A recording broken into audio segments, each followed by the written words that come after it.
From Chicago's CAN TV, a look at the week's events is reported in the newspapers, in the blogs and online, and on radio and TV. This is Chicago Newsroom. Well, hi there, and welcome to Chicago Newsroom here on CAN TV. I'm Ken Davis, and there's been a lot of bad news in the air this week, and some of that bad news has been from Springfield, of course, as we know, where rancor still is rolling all over us from the governor and the legislature. But the good news is right here in Chicago. We have nothing but unbridled good news in Chicago because the mayor of Chicago has protected even more children than he proposed that he would protect when he set all those cameras up. Because it turns out that something like $2.4 million in additional safety for children was imposed on the city of Chicago just in the last, year or so.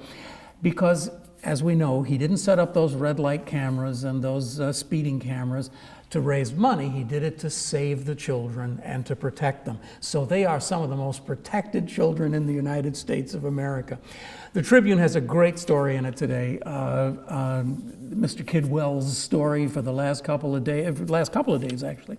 We don't have David Kidwell here today, but we do have Hal Dardick, City Hall reporter from the Chicago Tribune, an old friend of this show, and I'm glad to have you here today, Hal. It's good to be here, as always.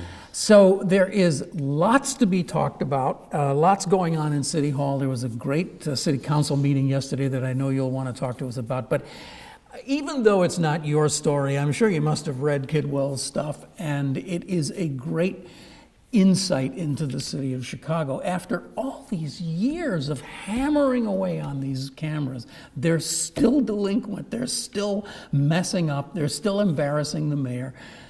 What gives with this? Is he embarrassed by all these camera things? That's a great question. As you know, David Kidwell did this story that led to indictments of the people that used to run the program. Absolutely. The program was corrupt, there were payoffs involved, and they had to retool the whole red light program, and then there were questionable tickets that were issued. And now David is looking at the speed cameras that are supposed to be within a certain distance of parks and schools, and he found of the 90 million in an examination, you can't look at all the million some tickets, but it was 90 million in revenue. And when he did a sample, he found at least $2.3 million, as you said, that were questionable tickets. They're not within the proper distance. There wasn't the right signage. The state law reads, well, you're supposed to have a image of a child near the school. In a lot of cases, there's no child image in there. And that's how well protected they so are. the city backed up and said, well, we're going to refund $900,000 right off the bat because of David's work. But to get to the question, is the mayor embarrassed? And it doesn't seem that way. It was really interesting yesterday at the press conference following the city council meeting. David got a question in and he said, you can't seem to run these programs correctly. What do you say to that? And the mayor said, well, I think the question is, how do we use these cameras to protect children? And David said, no, that wasn't the exactly question, the Mayor. question. And he said, well, the floor is mine now, and this is the answer I'm going to give you. So he did a classic Rahm Emanuel feint, and that is, he loves this phrase. The mayor loves to repeat this. It's a story about Henry Kissinger.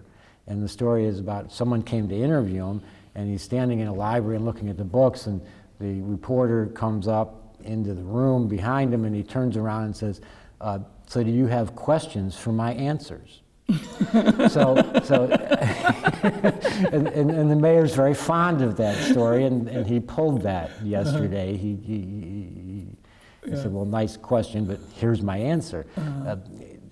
You'd think that the city would want to fix this, I think maybe in the Daley years, I was sort of remarking that mayor might have handled this a little differently, because when something went wrong, he sort of looked for heads to roll. Someone to fire, right? Right. Yeah. And that's not happening in this case. But it's really interesting work by David, because he just dives so deep into this, and he proves things up. Well, as I said, it's not your story, and I don't want to have you working too hard on this, but I mean, just some of the statistics in today's and yesterday's story: 110,000 tickets at schools with no kids in sight that he was able to identify. 11,000 tickets were issued near parks after the parks were closed. Right, and in some cases were under construction. And that was 22,000. Yeah, closed all day long.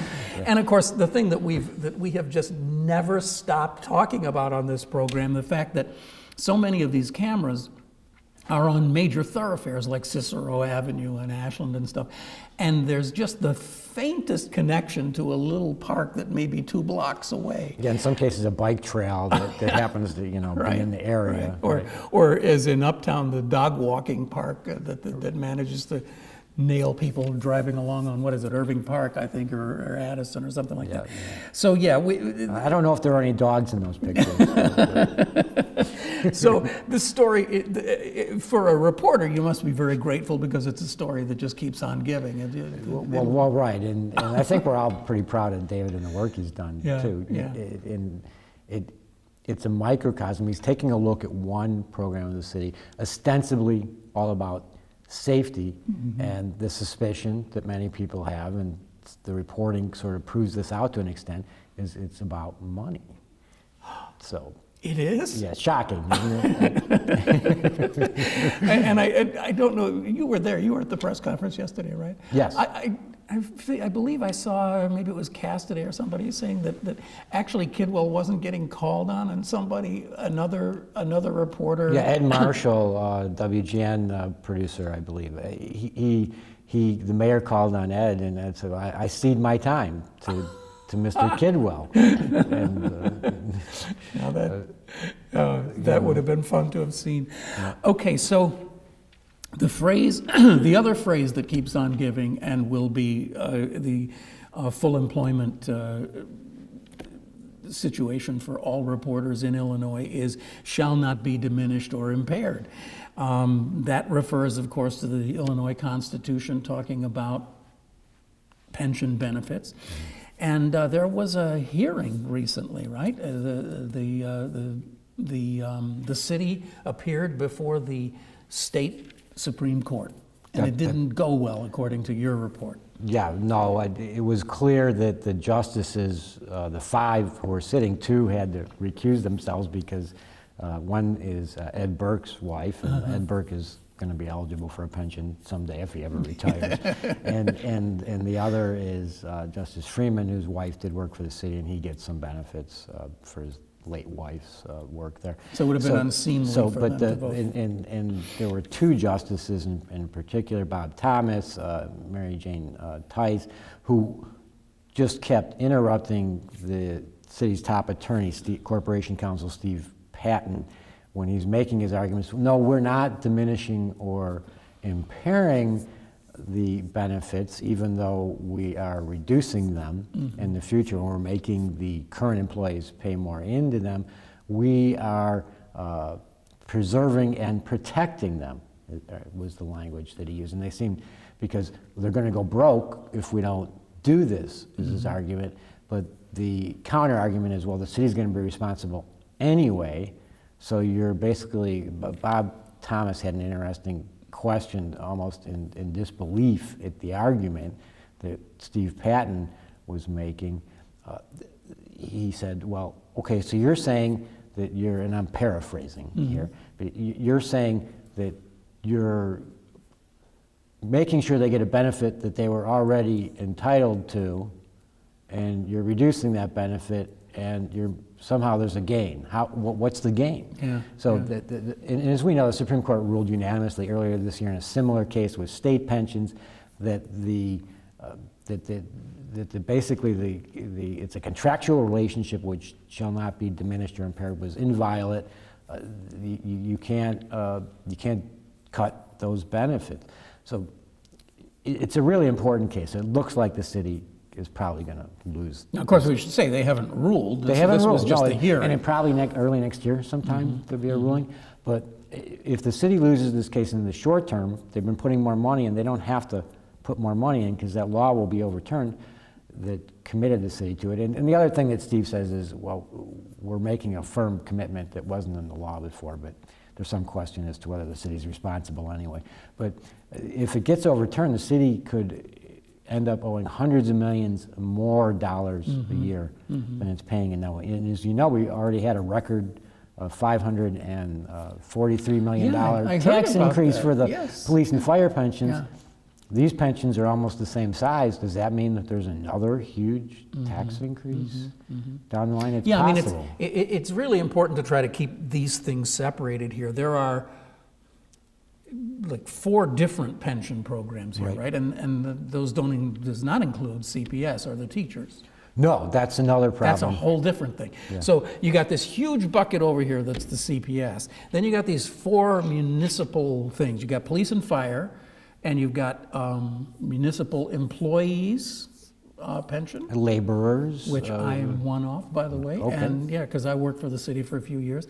And laborers. Well, I know where you stand. Yeah. you may be surprised. But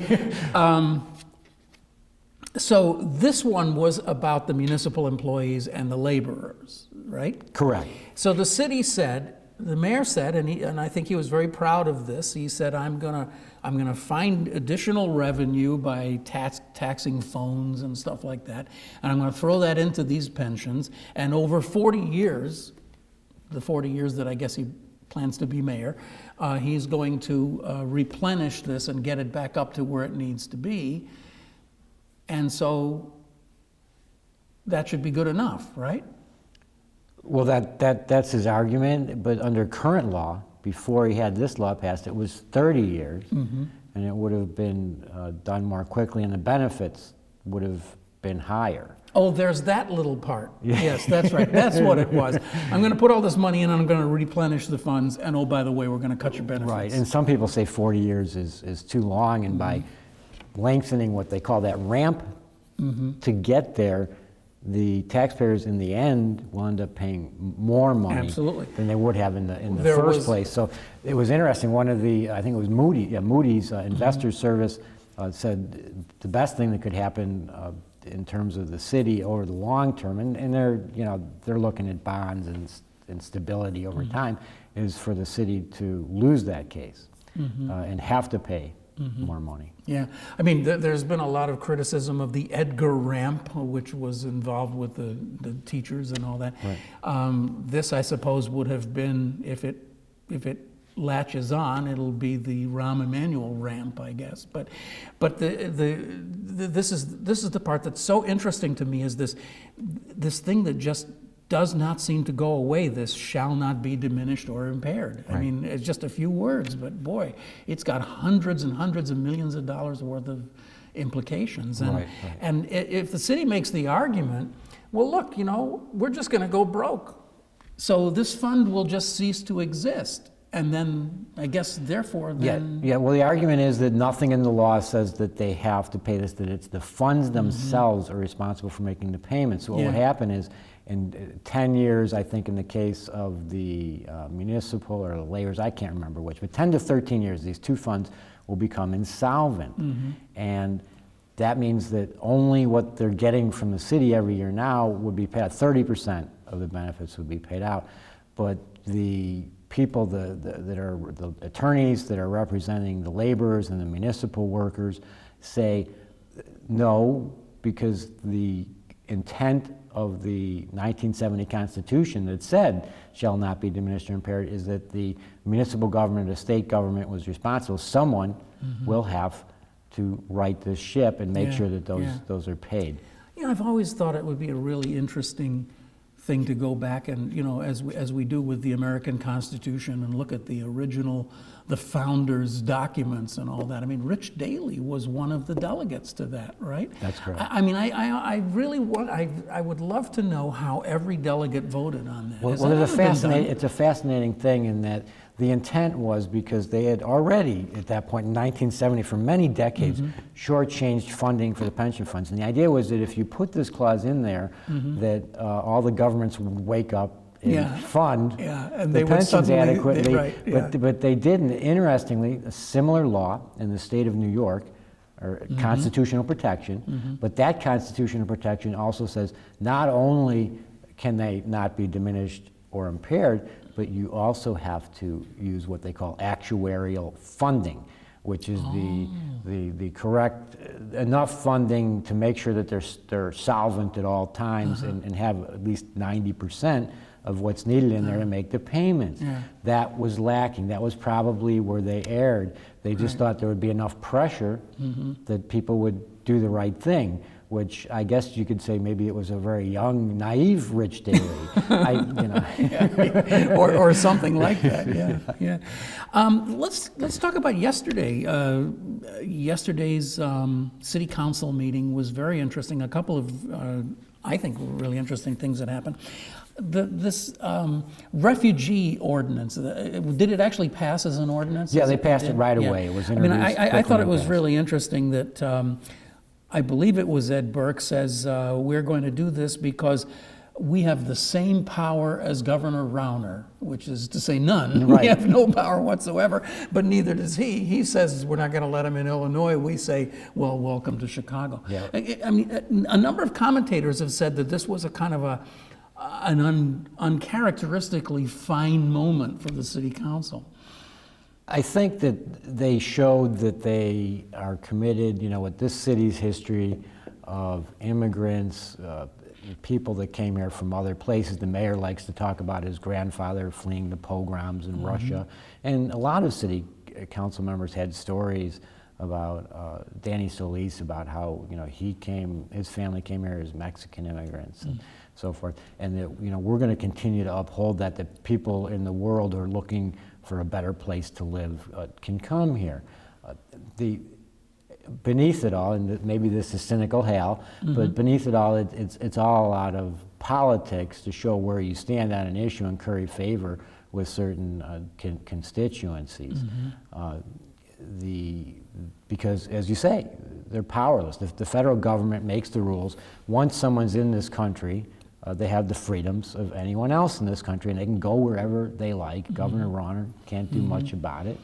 The city council can't do much about it. But they did make a statement, and they also, what I found interesting that the mayor said, and he made a point of talking about the times in this country when we didn't live up to that ideal, whether it was the internment of the Japanese during World War II, when in the Nazi era, when there was a boat of Jewish kids from Germany who were turned away, whether it was the suspension of habeas corpus by Abraham Lincoln during the Civil War, all these things that we did that didn't live up to that ideal, and that we need to live up to that ideal, and that's is pretty lofty stuff, and it is hopefully what this country is about. It was just really interesting to hear lofty statements from the aldermen that were, I don't know, they just seem to be rather selfless. And interestingly, it's been pointed out, there was no real political gain in doing this. It wasn't being done for overtly political reasons the way the city council normally does. You don't agree it was with not that? overtly, nothing direct, but I think that it plays largely to a majority of the constituents in the city of Chicago. They love it. They're mostly Democratic, and I think that it is political gain. Yeah. I always wonder about these things. The city council is insulated from the right-left, Republican, Democratic split that is tearing the whole country apart. And I've often wondered if you actually were to take a real vote in the city council, more like what you might see in the Congress, I wonder what that vote would have been yesterday if they were voting really about how they really felt about refugees. I wonder if you would have had, was it a unanimous vote? Or it was. It was. I mean, you wouldn't. Not all 50 of those aldermen really think that it's a great idea to be bringing refugees from Syria into Chicago. I just don't believe it. I think, again, you go back to the politics of it. Yeah. And that it's a no-lose thing Yeah, it's an easy vote. Huh? to vote for. Yeah. You know, but that always plays a role in anybody's vote. I don't know what their personal views are. Let's talk about the privatization ordinance. I think that's really interesting. As we all know, privatization has a sordid history in the city council. We gave away some would say we gave away our skyway. We certainly gave away our parking meters, and I don't think there's any dispute about that being a lousy idea. So now we've got some kind of an ordinance that the proponents are saying is going to guarantee that something like that will never happen again? It does require, the new ordinance that passed yesterday, hearings, a lot of time to consider, months, to consider any proposal to privatize something over a certain level, over $400 million sale of an asset. Nothing below that, which some people think is a weakness in the ordinance. And it does require a process for analyzing these things. And the big problem with the parking meter privatization, which would have qualified for this, was that the debate all took place over a course of less than 72 hours. Yeah. Because they'd already passed a budget that Yes, depended on the money, and they had. They'd already spent it, so they had to. And the mayor, Mayor Daley at the time, ramrodded that through the council. So I would argue that this is a start. I think the thing that's weak in this ordinance is it says only 10% of the proceeds have to be set aside and not spent right away. If you look at what happened with the parking meter, the biggest criticism was how they got $1.15 billion and proceeded to spend nearly all of it right away. Well, guess what? They always had at least 10% of it that they didn't spend. So that standard is incredibly low. I wondered I about talked that. to Alderman Rod Sawyer, who I think had the best of intentions, and he got what he could out of the mayor's office on this about that. And he said, well, look, this is a starting point. We got it on the books. It's easier to go back and adjust those things over time. So I think he would like to see a higher amount of money set aside. I think the one thing that they did do right with the Skyways, they set aside $500 million, which still sits in an account. They earn interest on that money. It's a strong reserve for the city and keeps the city more financially healthy. And there's this other weird little thing that's happening with the Skyway company is being sold to another company, and somebody came up, well, tell me about that. They think they're going to get some money out of it. Well, there's this thing in Chicago called a transfer tax that is paid. Yes, if you've ever bought a house, you know about it, or oddly enough got divorced, but that's another story. So there's a certain percentage of tax on any land sale. The mayor says that applies, and the city would be due from the sale of $2.something billion, 21 million. Interestingly, there would also be money that would go to some of the county and to the state that gets part of those transfer taxes.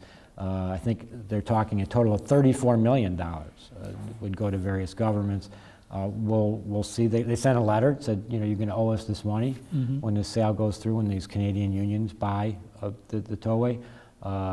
They may consider that a cost of doing business, but I'm sure they'll have lawyers looking at that and saying, well, okay, is this the type of thing that a transfer tax would apply to? Yeah. I understood that they were going to be flying drones around in the city council yesterday, but you say they didn't. Yeah, actually, Alderman Ed Burke, they did pass an ordinance yesterday that limits where drones can fly for safety reasons and so forth, and privacy reasons. Interesting that they decided to regulate, not ban, like some cities have done. So they, once again, you talk about lofty discussion, and then there was some reasonableness too. So I don't know what was wrong yesterday.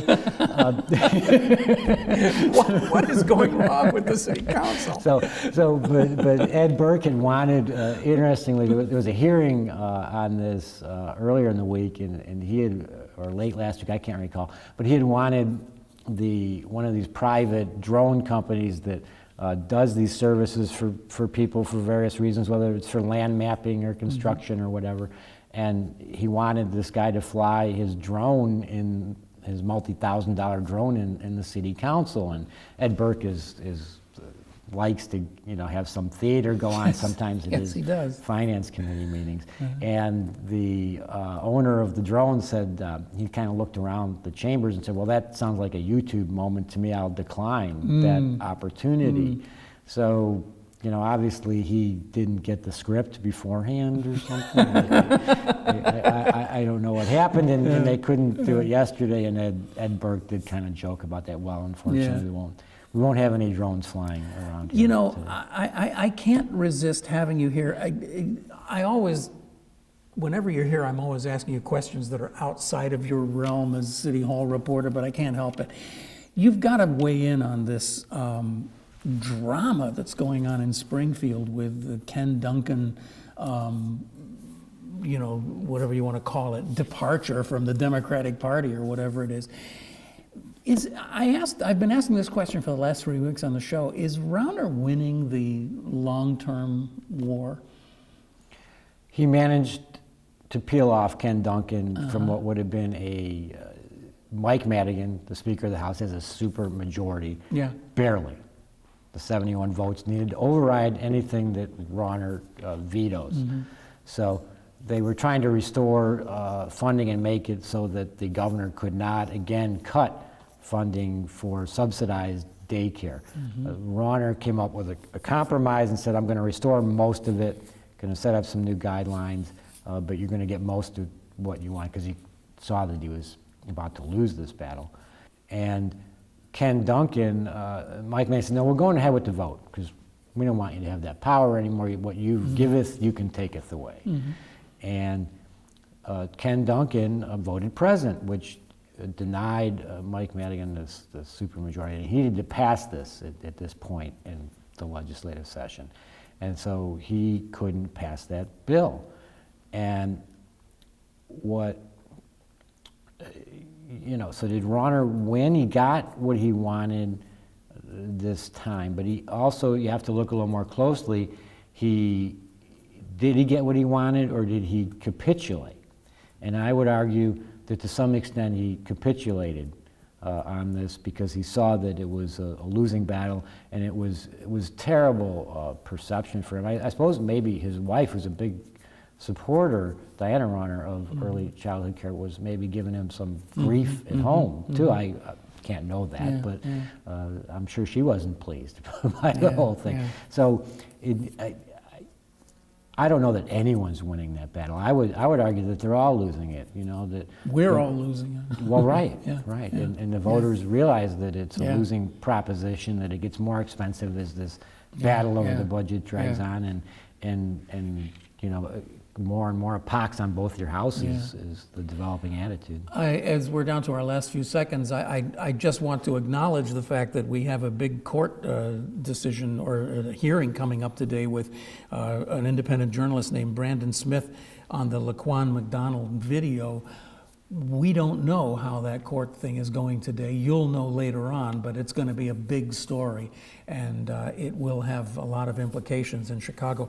So the final 10-second thing, did Dorothy Brown really need a $37,000 photographer following her around? No, she didn't, and the county board denied her that yesterday. But what I find interesting is they'd approved it twice before.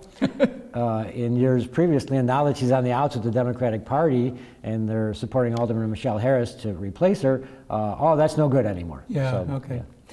Well, Hal, it's always great to have you here. Thank you so much for bringing us up to date on what's going on in Springfield and City Hall. City Hall reporter for the Chicago Tribune, Hal Dardick. Great to have you here, Hal. Thanks. Great being here. You have been watching Chicago Newsroom. It's it's a community service of CAN-TV, because that's what we do, serve the community. And you can watch us anytime by going to this address right here. It is video on demand from CAN-TV right here.